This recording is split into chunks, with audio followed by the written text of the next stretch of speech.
Wenatchee is gorgeous in the spring with its lush green rolling hills, abundant wildflowers everywhere, and the views of the Columbia River. The local food scene offers an abundant selection of authentic international cuisines featuring the unique farm-fresh ingredients of the region. Wenatchee is also home to award-winning wines, handcrafted hard ciders, and a talented handful of local brewers producing fine craft beers. Visit Wenatchee, the heart of Washington State.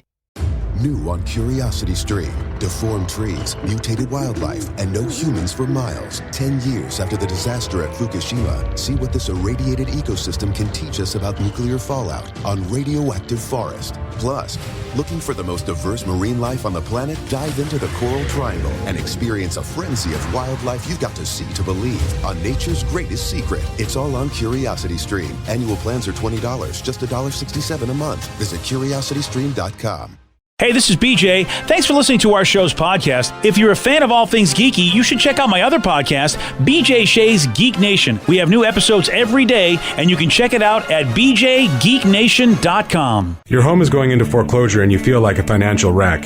You don't know where to turn for accurate information. I'm bankruptcy attorney Travis Gagne. Let's talk about some legal options. If we work quickly, we can propose a plan to save your home, modify the loan, or in many cases even eliminate your second mortgage. The consultation is free. I've helped hundreds of people just like you make informed decisions about whether to save their home or exit it on a reasonable, organized timeline. The chapter you choose sets the tone for the next chapter of your life. Please contact me today at choosetherightchapter.com.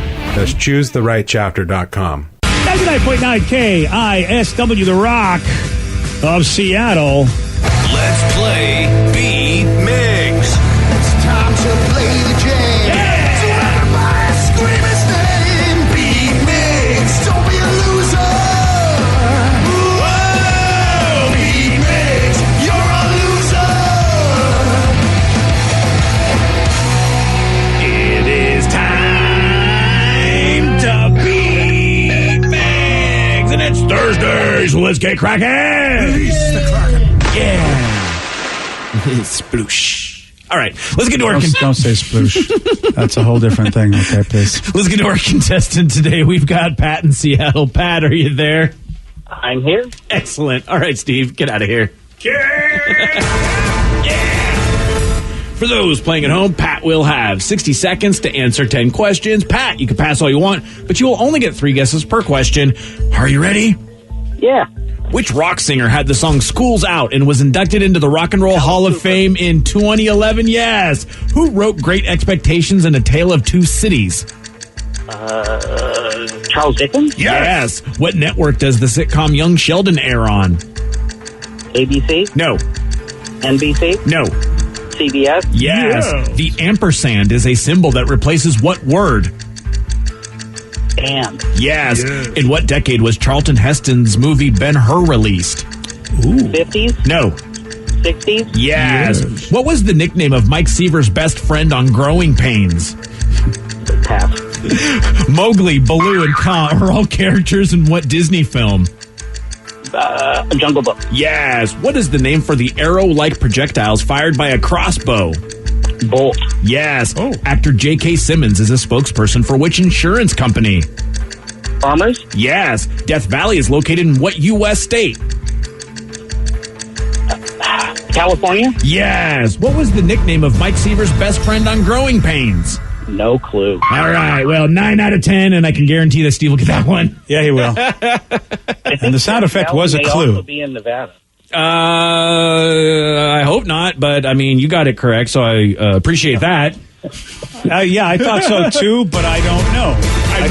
I've never heard of that, so I have no idea right now. We'll have to look it up. Vicky, was Vicky listening? Yeah, I'm sure the texters will correct us. Yeah, it might be, and maybe it's one of those both. Yeah, it could be. Well, that's tough. But I only know one answer there. So, all right, well. Steve, are you ready? Release the Kraken. Yes. Which rock singer had the song School's Out and was inducted into the Rock and Roll Hall of Fame in 2011? Yes. Who wrote Great Expectations and A Tale of Two Cities? That's Charles Dickens. Yes. Oh, aren't you fancy? What network does the sitcom Young Sheldon air on? CBS. Yes. The ampersand is a symbol that replaces what word? And. Yes. In what decade was the Charlton Heston movie Ben-Hur released? Oh, man. It's a movie that had The Watch in it. That was pretty sweet. Crap, 60s. Yes, nice. What was the nickname of Mike Seaver's best friend on Growing Pains? Yes. Best nickname ever. Boner. Yes. Mowgli, Baloo, and Kaa are all characters from what Disney film? Is it The Lion King? No. Jungle Book. Yes. What is the name for the arrow-like projectiles fired by a crossbow? Arrows. No. Yeah, this was a tough one. Bolts. Yes. What? Actor J.K. Simmons is the spokesperson for which insurance company? I don't know. State Farm? No. Safeco. No. Progressive. No. Geico. No. Daily Bugle. No. Okay.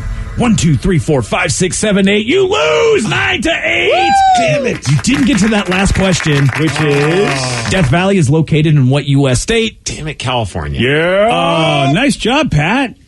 Thank you. Yeah, good job. And of course, because Pat got the win, I get the song. Ooh, nice. Beatles. Oh, yeah. And I love someone who Let's talk about Steve. I hate this song. He's a loser, Steve. Yeah, so Pat missed Boner, but I knew you'd get that one. It's so great. I remember just thinking that even as a kid, like, that's the coolest nickname. Because his last name was Stabone. Is that what it was? I Yeah, couldn't that's remember. why. I'm sure that's why. I had to look it up and see why. They came up with the nickname first and then said, let's give him a name. Totally. How do we get away with this? Well, if his last name is Stabone. It is one of those things. I haven't watched all the history of swear words. Yeah. And I don't know, but that would be one for them to do because boner it wasn't always just about that part of the body. No, it was also like using having like a boneheaded move. Yeah, you pulling a boner. Yeah. Yeah, there's some old Pulling a timey. boner is a whole different thing. And in the 50s and early 60s, people used to say, Yeah. you pulled a boner. So There's some old comic books like Iron Man or something like that, or like maybe a Batman where they're talking about it, and it's so funny to see those old terminologies. yeah. So I'd like to hear Nick Cage tell me how it got to be. It was with Growing Pains, had Boner, and then the Cosby Show had Cockroach. And I always thought that was so funny. Like, they should have their own show, like a spin-off of Boner and Cockroach. Right, the tales of Boner and Cockroach. Don't forget Skippy. He's got to be in there, too. Does he? Yeah. Skippy from Family Ties. Oh, I shut your mouth. Mark Price? Yeah. Oh, wow. A living legend. We got to actually he hung out with us in Rochester when they did our show. He actually was a good dude. That's a super nice guy. Yeah, good one of the dude. nicest guys ever. The only other one that you missed, J.K. Simmons is a spokesperson for Farmers Insurance. What is it? yeah. We get it. You don't have to. What's he always says? We've seen that, so you get that. Or Don't be a boner. He's got a catchphrase. Yeah, there's probably a catchphrase. We've seen a lot of stuff, so we do a lot of stuff. I forget it. We are farmers. Bum, ba-dum, bum, bum, bum, Well, bum. there's that. That's yeah. all I remember. He also played J. Jonah Jameson in the Spider-Man movies. Steve. Yeah. How about that? Yeah. He's We know a thing or two because we've seen a thing or two. That's what it is. Yeah. Also, really worked Death on me. Valley is in both California and Nevada. I was going to say. So yeah, because Pat was just like, I think it's in Nevada as well, and I was like, well, I only know it in California, and that's all I put. That was my second guess if I got that wrong. All right. Nice job. well, fortunately, you didn't get to it, so sorry, you lose. Yeah. That's pretty much what it is, Steve. Sorry, you lose. Hey, this is good news. Looks like, Revenge of the Nerds had a good nickname person, too. Booger. Booger, Boner, Booger. Cockroach, and Skippy. yeah, I think, out of all of them, is Booger the most famous? Like, he's the one that's really endured? Yes. Yeah. Screech. Technically, Well, you know what? He's but- trending. He's a bigger name right now. yeah. For not the right reason. But see, but you guys, I don't know. I mean, your generation watched them on Saturday mornings. I didn't give a damn about Screech, but we all know Booger. Well, he went on to do other stuff as well. Like, he was Curtis Armstrong, you mean? Yeah. Oh, yeah. Yeah, not Booger. Booger stopped with the Wrenches and Nerds. It's just a Yeah. character. Yeah. Well, and last thing I remember seeing him, it was basically the King of the Nerds. Yeah. That reality contest for smart people, which our own Washington State's. Sorry, Booger. He was good at that. Yeah, he really was. Yeah. Our own Washington State's Kayla LaFrance won one year. He is also an American Dad as a reoccurring voice. Oh, that's right. Snot is the character's name. That's funny. That's yes, right. Snot Longstein. I forgot he was Snot. That's right. That's very funny. But then again, they could hire anybody, Vicky, to do the voices. It doesn't matter who. I was about to say it doesn't matter. Thank you. Thank you for agreeing with me. Yeah, Vicky, good old Steven. Anybody could do character I voices. never said anybody. I just said when it comes to what somebody's known for. Yeah. Robin Williams, the last thing I'm going to even think of bringing up is what? Shrek? No, Aladdin. Robin Williams. That's it. Aladdin. It's Mike Myers. And whatever Robin it may be, but like there's movies that you see their face in that are going to come up before those movies, before you even consider that to be part of like their resume. I'm telling you right now, Robin Williams' Aladdin is heralded. Might be the best Disney animated voice ever done to this day, as far as like performance. That's great. But if you told me name the top 5 Robin Williams movies, that would not be on it. And I think you're crazy. It'd be on a lot of people's top 5. Shakes the Clown does not deserve to be on your top 5, and you put Shakes the... That's a personal reason. I understand. I would be. I would have the integrity to say yes, you're right. That does not deserve to be on that. All right. But like, look up, just Google top 5 Robin Williams movies. I haven't even done it yet, so I could be pie in my face for all I know. And we've had this. We started this conversation earlier this morning because Steve he and Rev were about to go at it because Rev has a lot of respect for voice actors, especially the animated series voice actors that a lot of people don't know. But if you're a geek or you do know the Kevin Conroys and of course Mark Hamill doing the Joker, both from Batman. All right, so what's his top 5 movies? Let's see. Well, I got to go scroll all the way down, but I'm going by the tomato meter. That's all right. So the tomato meter, which is Rotten Tomatoes, which everybody lives and dies by. All right. They have the top 5.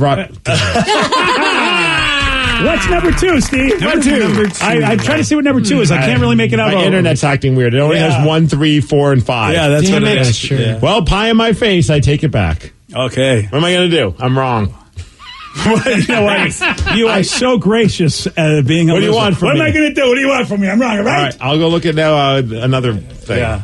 Son of a bitch, number 3. So here's the thing. You're going to the... All right, well, I'm wrong. Here's what I love. Here's what I love. You're destined to watch that movie because you have a little kid, so I'm sure that's going to be part of the repertoire, and you're going to have such a great time with his character. You're going to really enjoy it. It just seems weird to me. Like, I don't know. Like, I feel like you have to see the person's full being for it to be like to consider one of his best. That shows how good he is as a voice actor. Hey, look, I'm very wrong. I went to 2 websites. Both had him in the top 3. Hey, look, if you went to that, there you go. What do you want you me went to to 2. You need to go to that third one. You need to go to the AVN website. He's probably not there. Probably not. Yeah, thanks, he's probably not there. All right, how about Insider.com? This is now critic reviews. Oh, critic review. Oh, the first thing they show is a picture of his genie. I'm so effed. I am so effed. Yeah. Oh, man, I can never be more wrong than right now. But, you don't like animated stuff. Number 2! There we go. You gotta be kidding me. What's number 1 over that? Good Will Hunting. Yeah, there's no way I could tell you that Good Will Hunting is less of a movie. Man. He was really acclaimed for that. Plus, you had Ben and Mayor Damon, and they both were also basically discovered, if you will, from that movie. I'm still looking at the tomato list too, and they're saying that Happy Feet is in the top 20 for him. Wow, Happy Feet was pretty phenomenal. I didn't see Happy Feet, so I didn't even know he was a voice in that. The Penguin. Oh yeah. Wow, they put Dead Poets Society at 10. Yeah. I feel like that would be way higher. It's not. See, I think that what was the one? Good Will Hunting is definitely better. Though Dead Poets Society is good, but Good Will Hunting for a serious role for him is better. Patch Adams is probably in there, right? I would imagine so. Yeah, I mean anything where he's serious. Good Morning Vietnam. Oh, forgot about World's Greatest Dad. No. Very dark. What number? Number 7. I'm really happy about that, Steve. That's the Bobcat Goldthwait one. It's a very dark comedy, but it's good. It really is. I mean, it's Bobcat writes some really disturbing movies, but they're good. Wow, Insomnia. Patch Adams was number 46. Really? On Tomato Meter? On Tomato Meter. Oh, How about the Birdcage? Oh yeah, La Cage aux Folles. Yes. Well, here's what I say. That's the one movie where somebody else, I think, stole the show. I think Nathan Lane was much better in that. Yeah. What about 1 Hour Photo? Oh, that one was really good. Creepy. I mean, He creepy. did a good job playing this creepy guy. He did. Yeah, I mean, he had a great career. And he could have been in Star Trek, which we talked about. They wrote an episode for him, but everything didn't work out, so instead somebody else had to take the role. But he loved Star Trek and wanted to be in it. So he said, once Tatum watches Aladdin, you'll understand, Steve. Mm-hmm. It really is. I'm going to come back, but guys, did you know that this Aladdin movie is clearly performance? I haven't seen all the Disney movies lately, so I can't compare, but that his performance was he stole the show. Yep. He stole the whole movie, and I don't know if anyone's ever done that in a Disney movie since. Well, I've never been more wrong, so therefore... Uncle Dog made a really bad mistake. Wow. This is your apology? So sorry, honey. I'm not like that. Uncle Dog is so sorry for this. Hey, what about the one where it really needs to be done? Uncle Dog is going to get punished. That's what I'm talking about. I'm going to have to watch Aladdin on repeat all weekend. There you go. The problem is I can't punish you today because you brought those tasty cookies in, so... Right, you all should be agreeing with me. I spent like $40 on all those damn cookies. Is that really true? Oh, yeah, they ain't cheap. They aren't cheap at all. Some high-end ass that I brought in. $40. No wonder they're glad to give you those. Jeez, that's a lot. I mean, look, I like their cookies, but 40 bone? Yeah, man. Oh, I'm glad you bought them. All right, it's time for Listeners on the Loose. You pick the topic. You guide the show. 206-421-ROCK. Text us at 77999. We got your calls. We got your texts at 917 on the Rock. BJ and Migs, mornings on the Rock. 99.9 KISW. 99.9 KISW, the Rock of Seattle. It's Listeners on the Loose, brought to you by Snoqualmie Casino. I miss Snoqualmie Casino. It's a good joint. Okay. He misses you too. I really just missed the buffet, to be honest with you. The buffet was awesome. Buffet is ridiculous. Also, Vista Prime Steakhouse, man. I got to get there. I have yet to go to the Vista Prime Steakhouse. Such an incredible experience. You know, that highly recommended. Thank you for reminding me of that. You're welcome. Next time I want to take the wife out to a swanky, I think I got to remember Vista. You could just take me. Yeah, you could. Yeah, the trouble is what I'm expecting or hoping after would be a nice romantic evening. Well, I don't want with you, Daniel. Sorry. I was going to say, he'd probably be willing to. I know, that's the problem. I think he probably would be to get that steak dinner. Board games all night. Yeah. I mean, you know, I was looking for a little bit more romance than that. You know, that's why I'm going to take my romantic board games all night. I really want my wife, though. Thanks, Danny. Thanks for trying to step in. Romantic board, what is that? Shoots, ladders, and ball gags? Whoa. Okay, that's romance in the Miggs household? Ball gags? I don't know. I'm just trying to find something. Candles, sorry. Okay. Yeah. Shoes, ladders, and candles. There we go. And ball gags. Okay, fine. Hey, listeners on the loose, that's what this is all about. 206-421-ROCK. Text us at 77999. Don't forget, when you're talking, you got to talk the way Steve wants you to. Well, it's a simple rule, BJ. Just to show some energy and bring it. Otherwise, we're going to have to gong you. And then say goodbye. Goodbye, old friend. 206-421-ROCK. Text us at 77999. Somebody posted, said, I saw this on Twitter and I thought it'd be a good question to ask you guys. What is your biggest quote, I watched that movie in theaters, flex? Oh. Something that you would brag about seeing in theaters. I think you guys can guess mine. Star Wars. Yep, you're the winner. Actually, man, was I reading something? It might have been quotes or it was like a YouTube video. How people's lives were changed by watching Star Wars in 1977. And they talked to a lot of different people who were in the movie industry, just randos, about how this was epic. Why it was epic, why it was so amazing to see live for the first time. I think it was a YouTube video I watched. So that's a big flex. I think a lot of people in the geek community go, really? You actually saw it at the theater for the first time when it came out? I think you guys could probably guess mine or be at least close to guessing mine just based on the theater. Yes. Ooh, that's tough because of your age, but I think I know. All right. Rocky. You are very close. It's in the Rocky family. Oh. See, the problem is that I think he was too young to see Rocky 1 in the theater. Yeah. Okay. I'm going to say the one with Ivan Drago and the robot. Bing, bing, bing. Yeah, Rocky 4, baby. That's the one. Yeah. My brother and I left that place, and we wanted to beat the crap out of anyone in the mall. My mom was with us. I remember waiting in line, hoping that we would get in. You know, because back in those days, back in the day, you weren't guaranteed to get into the theater. Like, they didn't have multiple showings of the movie, so it's like, we better get in. And we waited for hours, and we got in, got to watch it, and you know, we wanted to fight anyone. We were kids. And then finally we just started fighting each other at the mall because we just wanted to punch something after that movie. Wow. And Mom was not too happy. That and Empire Strikes Back. Oh. Saw that twice in the theaters. That's nice. And by the way, I mean, people believe that's the best Star Wars movie ever made. So how cool was that to see that in the theater? It was pretty epic, especially when those AT-ATs showed up on the screen. Those giant, robotic looking dogs. Those are cool. The snow walkers were amazing. Yes. All right, so we got Steve's, we got mine.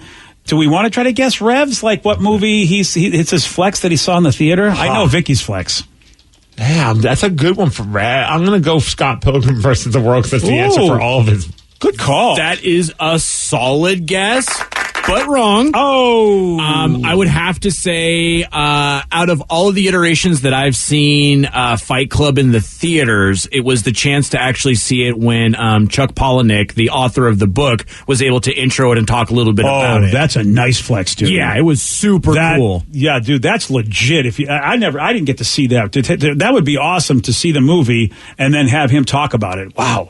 Yeah, because I did when I got to go to L.A. to see Anchorman, and it was like a big premiere. That's a good That was flex. a good one because we got to see it before the movie even came out. Damn, I saw that movie 3 times before it was actually released because I went to all the screenings and then they happened in Seattle as well. Because I was like, this movie's so awesome. So I was like already obsessed with the movie and it hadn't even been released. Yeah, I guess, boy, should I have said then it was like the Star Trek 2 movie with Simon, because Simon did a question and answer, and I got to bring him up on stage. I probably should have said that. That's a good flex. That is a pretty good flex. Star Wars 77 is still better. I hate to say it. I think so. Well, yeah, that's a groundbreaking movie. Yeah, it really is. I mean, and as far you were as there. A better flex. Look, Simon, don't get mad. All right, so Vicky, let's see. You might have been too... Yeah, you're too young because this movie came out in the 80s and you weren't even born. Which one? The Crow. So you didn't see that in a theater. Yeah, no, I think that came out in 93 or 94. Oh, was it 93? But I still didn't see. I saw it when I was 14. Yeah, you were a toddler kid when it came out. No, because I'm thinking I remember seeing Spider-Man in the movie theaters and X-Men 2. The first Spider-Man? Oh yeah, with Tobey Maguire, and just remember that same feeling with Steve, going around come on, we're the bad guys, I got this. That was epic. I mean, for a Spider-Man awesome. fan, it was finally a good Spider-Man movie, which we've been waiting for so long. And they did a decent job with it. Sam Raimi did a really good job with it. You didn't like the Spider-Man from the 70s movie? No, that was awesome. That costume. The Sound of Music, Nicholas Hammond kid. Oh, man, did I hate that. But I do have a fun flex in the sense of, I got to see a movie with a Q&A with the actor, and he spoiled the movie for me. Oh, that's right. We recently talked about that one. Serenity, and I had Alan Tudyk spoil what happens to his character. And I managed to spend my entire life not knowing this thing. Until that moment. I remember talking in all fairness, he assumed that everybody there had seen the movie because it was been out forever. Yeah. Right, and I had bought the movie, and I'm like, I can't watch it yet. I saw the series. I only got one season, and if I watch the movie, it's going to be over. I don't want it to be over. It needs to be a special occasion. And I found the special occasion, seeing it in theaters with Alan Tudyk. And he spoiled it. He was like, let me tell you a little thing about Wash. He ain't going to make it. Mm-hmm. Spoiler alert. And I was like, wait, what? And I'm turning around to people. I'm like, wait, he died. By the way, his new series, Resident Alien, we talked about it. It's, I think the second episode was last night, and it's on Sci-Fi, and Alan Tudyk is really good in it. Someone said, how about The Matrix? They saw that in the theaters. Oh, so did I. That's a good point. A good that is a really good one because that was groundbreaking. Everybody did that sort of, camera angle where you got to see Trinity from all angles. Everybody started doing that.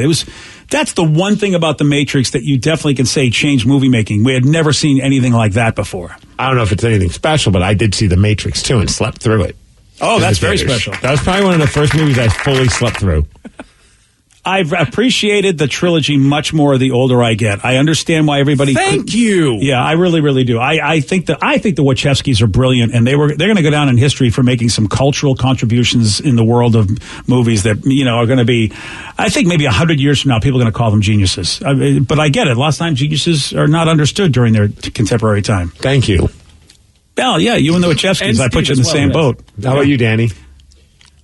There's the Titanic? No, actually, you didn't see Titanic in the theater? No. One texter saw it 4 times in the theater. Kate Winslet was so Even hot. I saw it in the theater. I feel like that's the place to see at least once. I was in second grade. My mom's not taking me to go see Naked Ladies in second grade. Your mom is a bad mother because even though there's a naked lady, there's love in there. It's a love story between her and the door. Oh, because she obviously loved the door more than she loved him. Which one's more epic, do you think? Lion King or Harry Potter? I saw all of the Harry Potters on their debut date. Lion King is a fantastic movie, but Harry Potter was pretty groundbreaking for what we saw in the world of fantasy, I think. I don't think we had really seen a fantasy movie that awesome, because Lord of the Rings wasn't before Harry Potter, was it? You're asking me? I don't know. See, it depends on the timeline. I feel like Lord of the Rings was after Harry Potter, but if I'm wrong, I could be wrong about that. See, for me, it was just Harry Potter was so cool because I had read the book since I was in middle school, and then when they started coming out, we started going to the debuts, and it was the same kind of thing. We would go wait till midnight to get in to see it first, and it was the big deal in high school. And it was super huge because she was still writing books. Is Lord of the Rings after? So Lord of the Rings is just 1 month after. Yeah. So Harry Potter came out in November of 2001, and Lord of the Rings came out December 2001. So fantasy fans got to see some pretty amazing special effecty stuff go on. But I agree with you, Dan. I think Harry Potter gets it, Danny, because it was a worldwide phenomenon with the books, and the movies came out. I think, if I'm not mistaken, it was either Azkaban or Book 4, is that the Goblet of Fire, Book 4? I think it is. Yes. I think they came out, the book, when the first movie came out. It's somewhere in that vicinity. Somewhere around there. Yeah. And it was a phenomenon. It was, and I remember that Joey didn't give a damn. It was so funny that I was more excited for the books and the movies, even though he was gifted them. And of course, his grandmother gave him like book 2 or book 3, and he was like, where's book 1 and 2? What am I going to just start in the middle? But she didn't know. She goes, I hear this Harry Potter's good. Here you go. Here's a Harry Potter book. And I ended up reading them all. I just was like, this is pretty awesome, even though it was meant for a child. Anyway. So it says, I got to see Avatar in a private showing before it came out. Our friend was a manager of a theater, so we all went in after hours. We took ecstasy. Watching that movie while rolling balls was amazing. Dude! And he would stop the movie anytime. We all decided that we wanted a smoke break. Oh, that's cool. Nice. That's very cool. Pause feature. I mean, that movie was epic, too. I mean, we had never seen anything like it 3D the way it was. The story was okay. But, I mean, at the time, it was pretty amazing. So I ate mushrooms before The Matrix 2, and in the cave scene with all the techno music, I had to leave. Too much going on, and I felt like everybody was staring at me. They probably were. Yeah, that scene is that scene is a lot. I don't remember the scene. I must have slept through. Oh, they're all dancing while Neo and Trinity are having sex. Okay. Yeah, it really is. It's like they're playing techno, but they're all like in these like cave outfits in a cave. It's embarrassingly lame, but Twilight in the theaters. Really? That was a big deal for all of I've never seen it. It was a big deal. If you love the novels, obviously seeing it come to the screen, and everybody thought that they did a good job. For the last movie at my old radio station, we gave away tickets to the pre-screening, and we had maybe 50 tickets to give away. About 700 people showed up to our giveaway of tickets. Oh, it was huge. And it was like an Easter egg hunt. Yeah. It was insane. I bet it was. I mean, it was huge.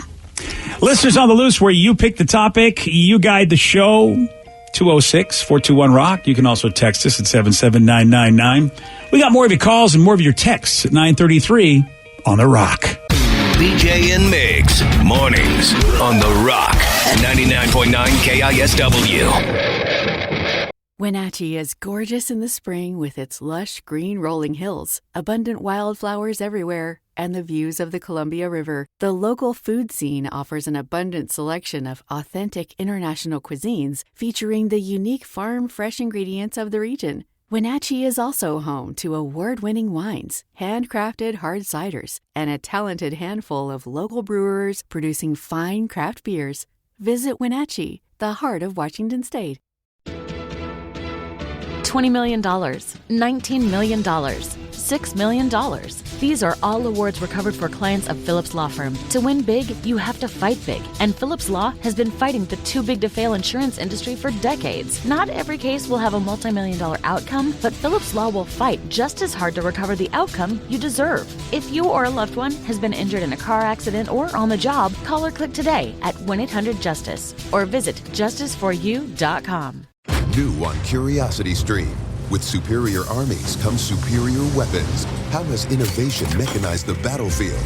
From bullets to battleships and everything in between. It's machinery of warfare. Plus, from the gross to the gourmet. See how that in-flight meal lands on your tray table. On secrets of your airline food. It's all on Curiosity Stream. Annual plans are $20, just $1.67 a month. Visit CuriosityStream.com. 99.9 KISW, the Rock of Seattle. It's Listeners on the Loose. You pick the topic. You guide the show at 206-421-ROCK. Text us at 77999. Someone just texted in saying, I heard you guys talking about crumble cookies, so I bought 12 of them at the Covington store for $42. They are delicious. Look, I understand that the price tag is big, but these really are the Cadillac of a dessert and well worth the price because people are going to like you. Someone said, just wait a minute. Why did Steve buy the cookies? I distinctly remember one, BJ Shea, stating that he'll do the buying if Steve did the flying. Drama! He also wrote dramatic music plays. So yes. Well, if you watch the video that we did today, you'll see that particular drama resolved. Yes. Spoiler alert. you're gonna ruin the video? Not everyone wants to get on social media to watch us be slobs over cookies. Can I tell you about marketing and everything? You're defeating the purpose if you don't have... So you're telling me someone listening right now is going to stop everything they're doing to go watch a video of us looking at cookies? Isn't that what management wants us to do, rather than just be nice, like you said, and just save people the trouble? Look, all right, fine. I'm the man of the people. Yeah, all right. I want to save you some all right, time. man of the people. What do you got? Well, you should watch the video so you can see the cookies. They are amazing. Because they're epic. But, yeah, BJ did offer. And I just declined that offer, and I said, you know what, I got these. Yeah, Steve was, honestly, I did not know the price, which makes it even more epic, because I think if you would have told me, yeah, sure thing, BJ, cash at me X amount, $42, I'd have been like, whoa, dude. Like I said, I'd buy the cookies. I didn't say I was going to pay for your gas, too. Yeah, so I know that it's probably something, a nice little Kraken shirt you're looking at for little baby Tatum, and I'm sure that was in the price. She's not going to eat this week, thanks to you. Yeah. So just remember that. Yeah, and she's malnourished, and she's crying. Oh. Well, she's going to be crying. I mean, that just, goes with the territory. So Crumble Cookies, they are in Puyallup, and they're in Covington, and it's a chain.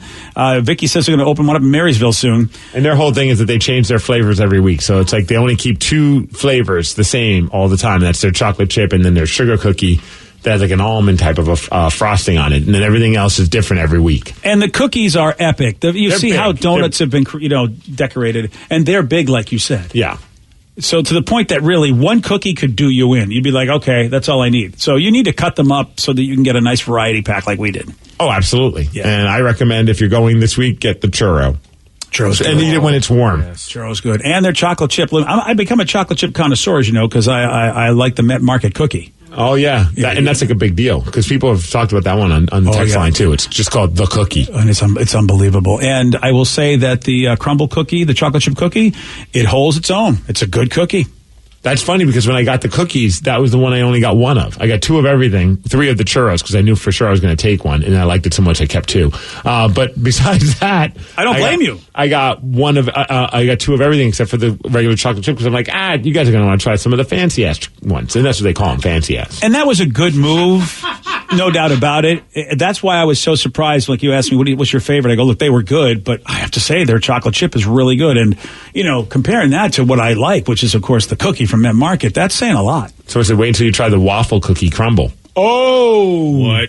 And I heard they have like an Oreo one that's just to die for as well. Well, I guess you're going to have to go back, aren't you? The Butterfinger one was freaking awesome. It was like peanut butter cookies. Yeah, it definitely was very peanut buttery. What a crazy world, though, that we're in, that there's like a place and all they sell are just cookies, right? And there's a line out the door for them. It's this steroid, and I think, do we thank Voodoo Donuts? I don't know who the first one it was to make donuts insane, and then people have done that with cinnamon rolls with our buddy at Cinnaholic in Capitol Hill, and now with cookies. I feel like the Food Network might be to blame. You know what I mean? You are right. Everything's put on display that's like these over-the-top, unique, crazy-ass looking things. Friggin' Duff and Buddy. Right. Like they ruined everything. Everything's just to the extreme. So I think that has a lot to do with it. And then you had the social media ad, like the Tasties and the Delicious of the world. That's all they do on social media is post like Instagram-worthy things. And these are Instagram-worthy. That's a fact. That's a good point. I didn't even think about that. Like people are posting it, they're probably and then it just gets people wanting to check it out. Yep. Oh, yeah. And we need something. I mean, it's COVID. We need something to soothe, man. And boy, sweet soothe, man. I didn't get them in a big pink box. Ooh, nothing wrong with that. 206-421. They deliver too, someone said. Oh, they deliver? Yeah. What the? I don't think they deliver to Seattle, though. Well, they better start. I'm pretty full on them. Listen, they better start. Listen, Mr. Uber Eats guy. Figure it out. 206-421-ROCK. Text us at 77999. Earlier we were talking about things that bring you to tears, like happy tears, not sad tears. So I remember texting you guys during the 2014 playoffs saying that as a lifelong Seahawks fan, if we won the Super Bowl, I would weep like a baby. And we won, and I did. Followed a year later with the most agonizing, soul-crushing tears. What a roller coaster. Ugh. That really was. And wasn't that the season where we had that miraculous win over Green Bay? Same season. The soul-crushing season. Yeah, the soul-crushing season, yeah. But that was the year that my wife and I, after we were at that game, we're like, we're going to the Super Bowl. and we went and watched them lose to the Patriots. And it almost was the same thing where they basically they looked like they were snapping victory from the jaws of defeat with a ridiculous catch by Jermaine Kearse. And we were just like, are they doing it again? Are they actually going to have this ridiculous nutso come from behind win? And man, it was that close. That close. I know Patriot fans were just like, I can't believe we're going to lose this game. Everybody thought they were going to lose. I don't know if you saw this on the Players Tribune. I said that that website where players past and present, they share a great story about whatever it is, some heartbreaking, some positive, whatever it may be. But Cam Chancellor just wrote an article for the Players Tribune, and he talks a lot about the Super Bowl loss. And it was kind of an interesting read to get his perspective on things. He even wrote, he said, to this day, people still ask me, why didn't they just give the ball to Marshawn? And to this day, I don't know. I never got a clear answer. And then he talks about how, like, on the sidelines, Tom Cable took his headset off, threw it to the ground, and stormed off before the play even happened, knowing that this was not the right play. And everybody was just like, what the hell's going on? Then you see Russ in the shotgun. He's like, wait, what? And he said, I couldn't believe it. He said, even during my last few years in Seattle, it was like a cloud that hung over us. It haunted us, like this constant, unseen, unspoken reminder that we just weren't on the same page anymore. I don't think we ever got that back. Oh, damn. So that really was, and that was Darrell Bevell, right? Yep. Yeah. And he even talks a lot about, like, I think what made it hard for them was a lot of those players were playing hurt, and I think that was what made it even more infuriating, that they're just giving it their all, and then that happens. But, there's a lot of woulda, couldas. I'm still like, you still don't know what would have happened if they scored the touchdown, and then what did the Patriots do after that? Because there's still time on the clock. Yeah, I will say this. It is a glaring note, though, that we have had as I should say, as Seahawk fans. We've questioned the coaching decisions. And no doubt about it, Belichick had a great coaching decision, because that's what, was it Robinson? It was his name, Butler. Malcolm Butler said, he said, they coached me for this. Malcolm Butler said, I can't believe this play is happening. They've been having me practice this the entire week. And here it is right in front of me. So the fact that he was coached to be ready for something like that, that is something that you have to look at Belichick and go, well, he won them the game, because he prepared his players for every opportunity. That is something as Seahawk fans we've questioned, like, do our coaches prepare our players as well as maybe some other coaches have? And especially this season, we don't feel like our coaches did a great job for us. Yeah, it's a good read, though, dude. You check it out. Like, he talked about how he's playing with a torn MCL. Sherman had a torn ligaments in his elbow. Earl had a torn labrum. A lot of us were hurting, but, we pushed through it because, we believed in each other, but more than anything, we believed in the overall mission. And I think that's why it was so tough for us to get over that loss. I'll just never understand the play. And here we are. Since then, we're on our third offensive coordinator. Yeah. That says a lot. It says a whole bunch that seems to be the problem. Because, Bevel was like, they let him go, and then they tried Slappy, and Schottenheimer didn't work. What do you think about, like Doug Baldwin at that time? Like, there was, like, a massive disconnect between him and Bevel at the end of that game, or even Carroll, for all we know. Like, there's quite the 30 for 30, I bet, that could be done. Yeah. Based on, like, could this team have gone on to win several championships? Who knows? But that was the moment where it made that team fall apart, in a sense. And you think about some of those players on the Legion of Boom, quote unquote, no longer around, and and some of them just even like not even a Legion of Boom, but like a guy like Doug Baldwin, it seemed like there was a weird disconnect with him and the team at times. Yeah, I just wonder, I don't know if we'll ever hear the full behind the scenes, but this was more than we ever heard before. Like, just to hear a player's perspective like this, to be so upfront and honest about it. I think you're going to hear more, Steve. Maybe when Pete's no longer the coach. Or when everybody's retired. Yeah, I think you will hear more about this. I have to say, arguably, though, was there a better finish for a Super Bowl? When you think about how it went back and forth with the I don't think I've ever seen a Super Bowl where first you thought the Hawks aren't going to do it. This is Hail Mary kind of stuff, really. And then they do it, and you go, oh, my God, they're going to win this game. And then they don't win the game. I don't think I've seen a Super Bowl like that, ever. Yeah, if you're not a Seahawks fan, what a game to watch. Yeah. You were like, wait a second, the Patriots are going to win. Here goes Tom. Oh, wait a minute. No, they're not going to win. Oh, my God, they're going to win? Yeah.